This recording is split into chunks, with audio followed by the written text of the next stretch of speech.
প্রিয় ছাত্রছাত্রীরা, আজকে আবার হাজির হয়েছি আমার চ্যানেল সমীর জানা @জিওগ্রাফি।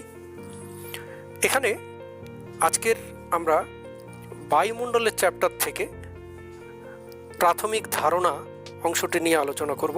অর্থাৎ আজকের বিষয় বায়ুমণ্ডলের স্তর বিন্যাস এবং উপাদানগুলির বন্টন, এই যে ধারণা এবং স্তর বিন্যাস, এই বিষয়টি নিয়ে আলোচনা করব। আজকে প্রথম পর্ব। তো দেখে নেওয়া যাক বায়ুমণ্ডল কি। ভূপৃষ্ঠের ওপরে যে গ্যাসীয় আবরণ, অতি সূক্ষ্ম ধূলিকণা ও জলীয় বাষ্প পৃথিবীকে বেষ্টন করে আছে তাকে বায়ুমণ্ডল বা অ্যাটমসফিয়ার বলে।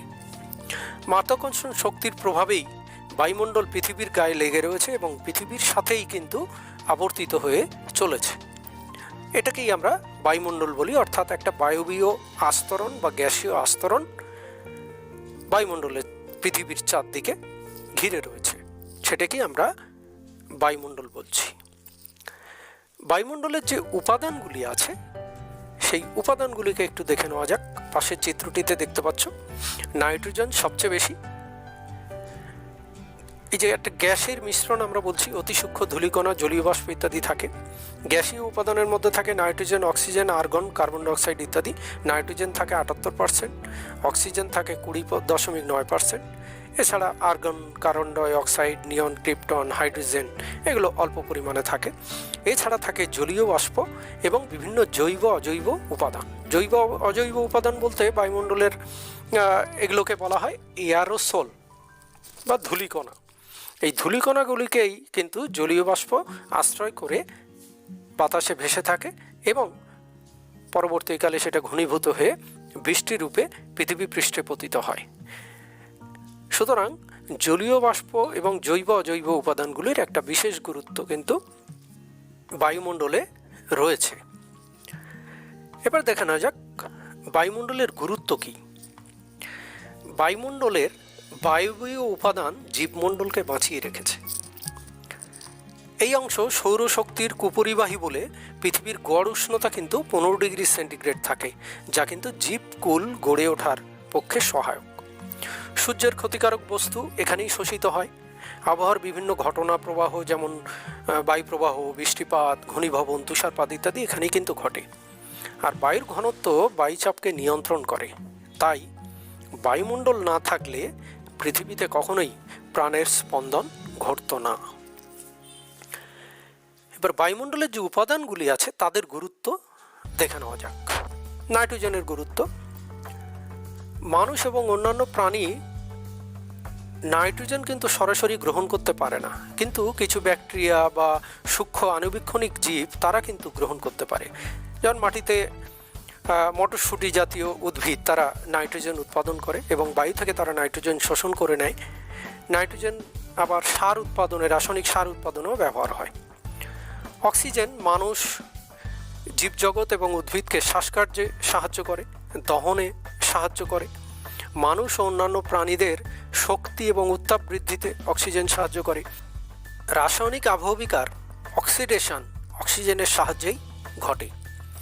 এছাড়া উচ্চ পার্বত্য অঞ্চল কিংবা টানেলের মধ্যে কোনো বিপদসংকুল জায়গাতে অতিরিক্ত অক্সিজেনের প্রয়োজন হয়। পরের পয়েন্টটি কার্বন ডাইঅক্সাইডের গুরুত্ব হবে। কার্বন ডাইঅক্সাইড সূর্য এবং পৃথিবী থেকে উত্তাপ শোষণ করে, যার ফলে গ্রিনহাউস গ্যাস রূপে কাজ করে এবং উত্তাপ বৃদ্ধিতে একটা বিশেষ ভূমিকা নেয়।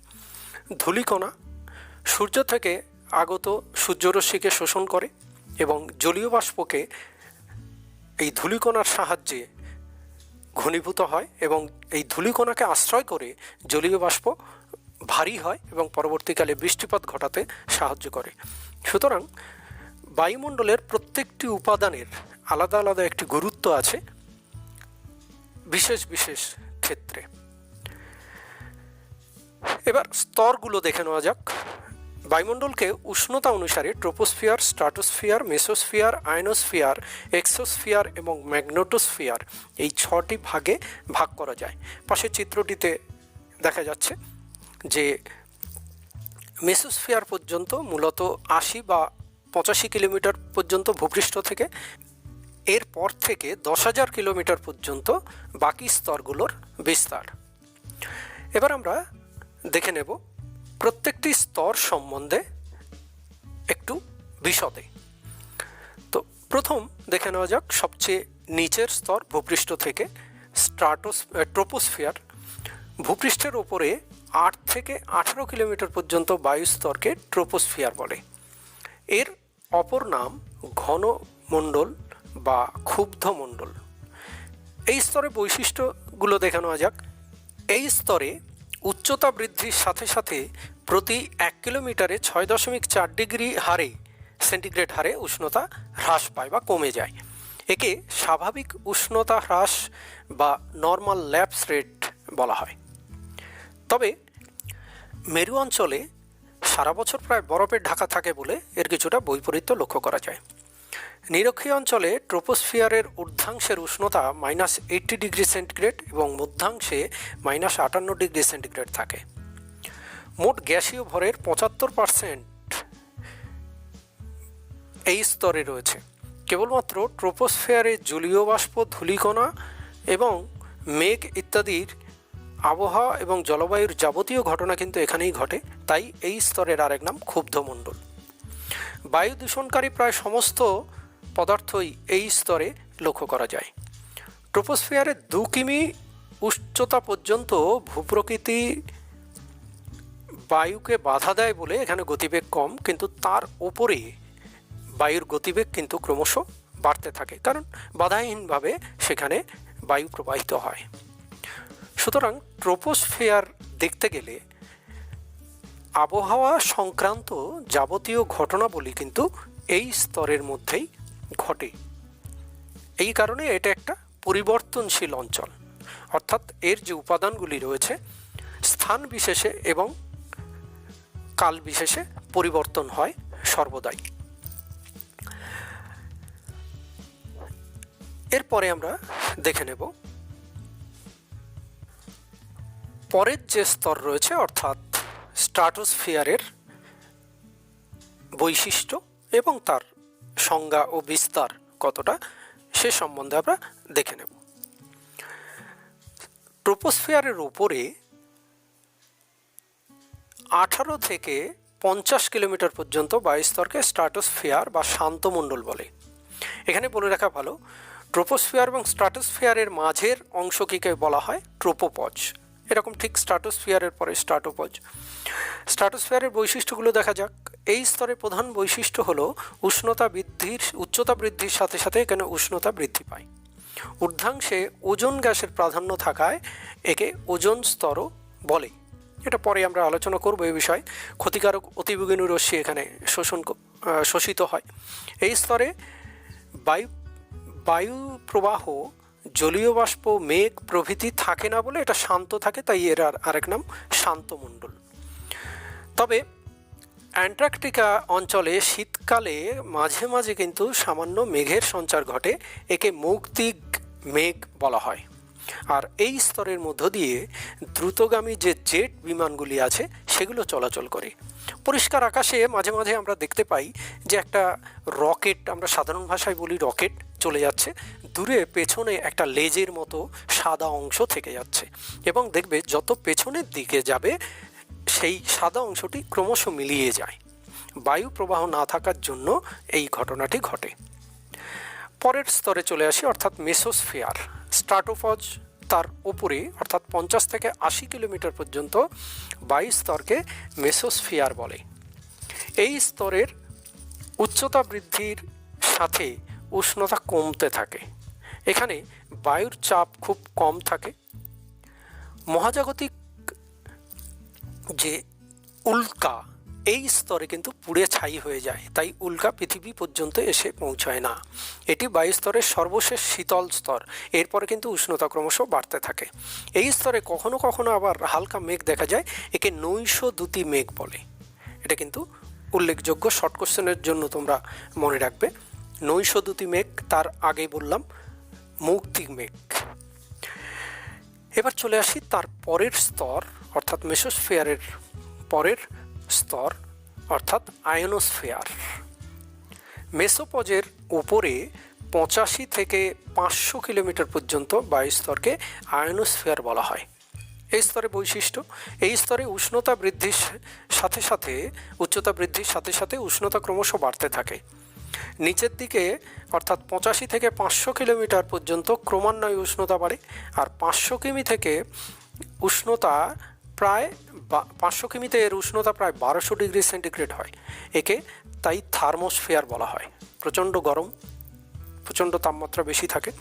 আবার 500 থেকে 750 কিলোমিটার পর্যন্ত উষ্ণতা প্রায় একই রকম থাকে, তাই একে বলে সমতাপ অঞ্চল। প্রখর সূর্যকিরণের জন্য এখানে হালকা হয়ে যায় বায়ু এবং সব কিছু আয়নিত হয়ে যায়, অর্থাৎ আয়নে পরিণত হয়, আয়ন কণাতে পরিণত হয়ে যায় এখানকার যে বায়বীয় কণাগুলো থাকে। এবার চলে আসি পরের স্তরে। 6টি স্তরের কথা উল্লেখ করেছিলাম, এখানে আমরা আলোচনা করলাম যেগুলো, তার ঠিক পরের স্তর এক্সোস্ফিয়ার। আয়নোস্ফিয়ারের ওপরে 1600 কিলোমিটার পর্যন্ত বায়ুস্তরকে আমরা এক্সোস্ফিয়ার বা বহির্মণ্ডল বলা হয়। বহির্মণ্ডল, বাইরের জগৎ। এই বায়ুস্তরের বৈশিষ্ট্য, এই বায়ুস্তর অত্যন্ত হালকা। এই স্তরে হাইড্রোজেন এবং হিলিয়াম গ্যাসের প্রাধান্য দেখা যায়। এখানেও সব উপাদানই আয়নিত অবস্থায় থাকে, অর্থাৎ এর পর থেকে কিন্তু আমরা যত উপরে যাব, এক্সোস্ফিয়ার থেকে যত উপরের দিকে যেতে থাকবো, উষ্ণতা কিন্তু আরও বাড়ছে।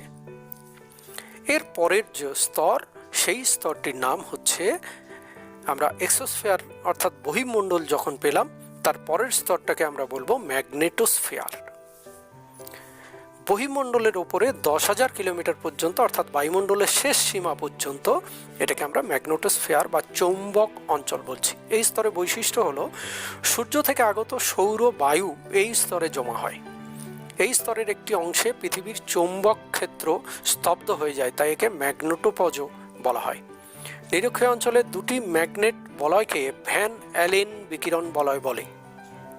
এই মণ্ডলকে বেষ্টন করে আছে একটি প্রোটন এবং ইলেকট্রনের চৌম্বক ক্ষেত্র। এটি মুক্ত আয়নের মিশ্রিত স্তর। এই বায়ুস্তর গোলীয় আকৃতির হয়, অর্থাৎ শেষ সীমা বায়ুমণ্ডলকে যে ঘিরে আছে 10,000 কিলোমিটারের বিশাল গ্যাসীয় স্তর, সেই স্তরটিকে। এছাড়া বায়ুমণ্ডলের উপাদানগত দিক থেকে লক্ষ্য রেখে এই বায়ুস্তরকে আবার দুই ভাগে ভাগ করা যায়, হোমোস্ফিয়ার এবং হেটারোস্ফিয়ার।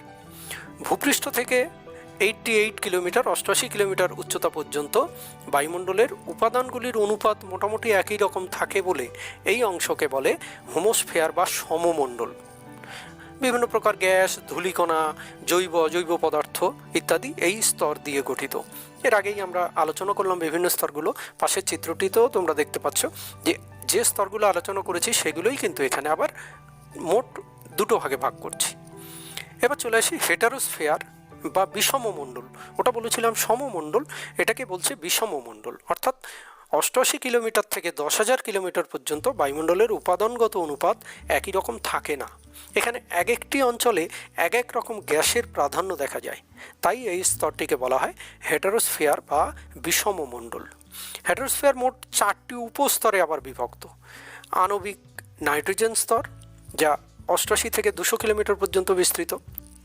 পারমাণবিক অক্সিজেন স্তর 200 থেকে 1120 কিলোমিটার পর্যন্ত বিস্তৃত।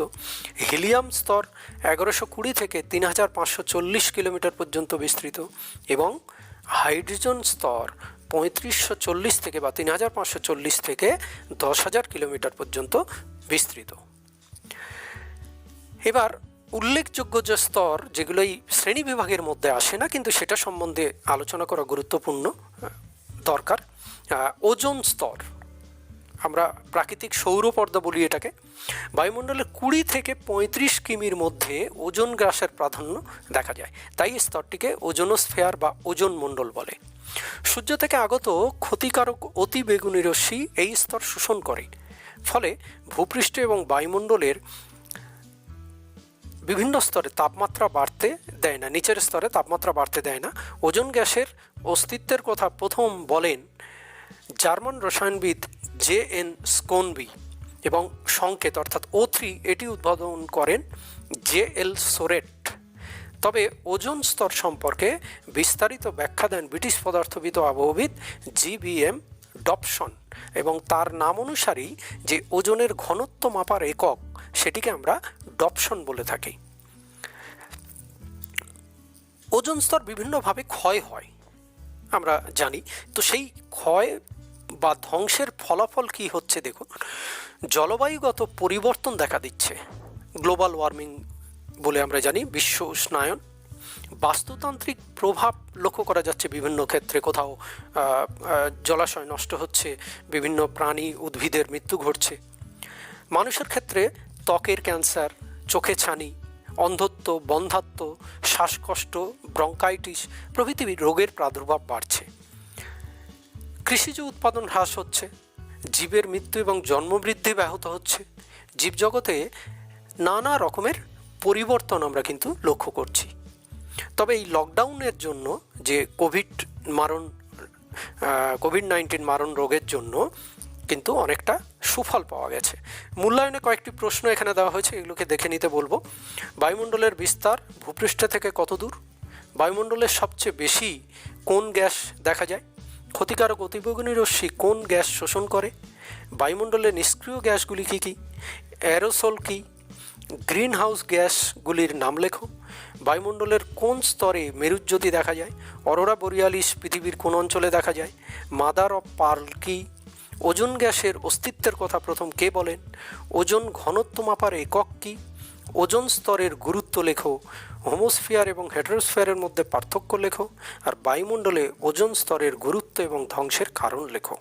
আজকে তাহলে এই পর্যন্ত। পরের পর্বে বায়ুমণ্ডলের বাকি অংশ নিয়ে হাজির হব।